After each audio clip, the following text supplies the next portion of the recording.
Faire taire les spéculations et amener les Béninois à ne plus incriminer le gouvernement de Patrice Talon, c'est à cet exercice plus ou moins difficile que se sont attelés les ministres de la Justice, Joseph Djokbenou, du Travail et de la Fonction publique, Adidiat Matisse, et Aurélien Agbenonchi, des Affaires étrangères de la coopération.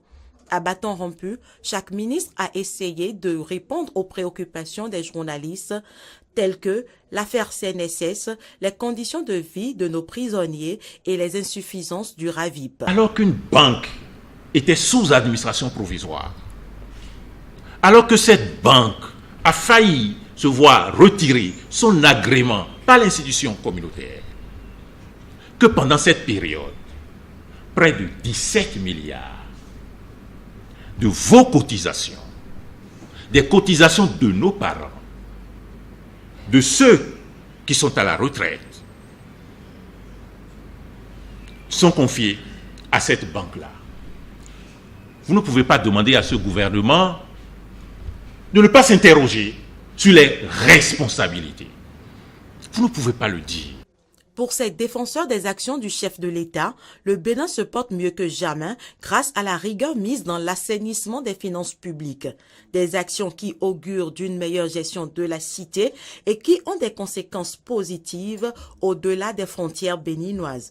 En témoignent, selon le ministre Aurélien Agbenonchi, les prochaines visites au Bénin de la directrice générale du FMI et la secrétaire générale de l'OIF. Quand le directeur général d'une institution comme le Fonds décide d'aller voir un pays qui n'est pas en crise humanitaire ou qui n'a pas subi une catastrophe, c'est un signal.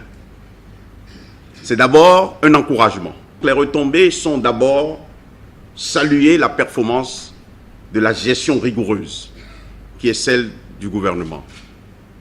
Deuxièmement, parce que tous les pays sont à la recherche de l'investissement.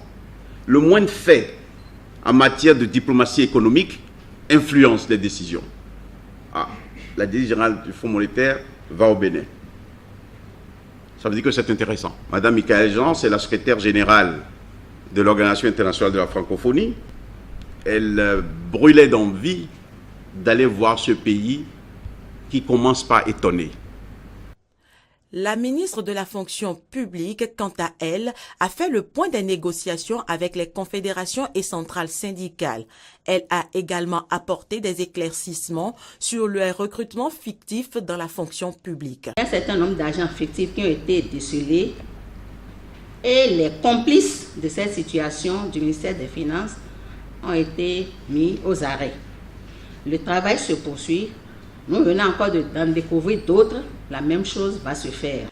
Pour les conférenciers, le gouvernement de la rupture ne baissera point les bras face aux nombreuses réformes entreprises en vue d'un réel développement du Bénin.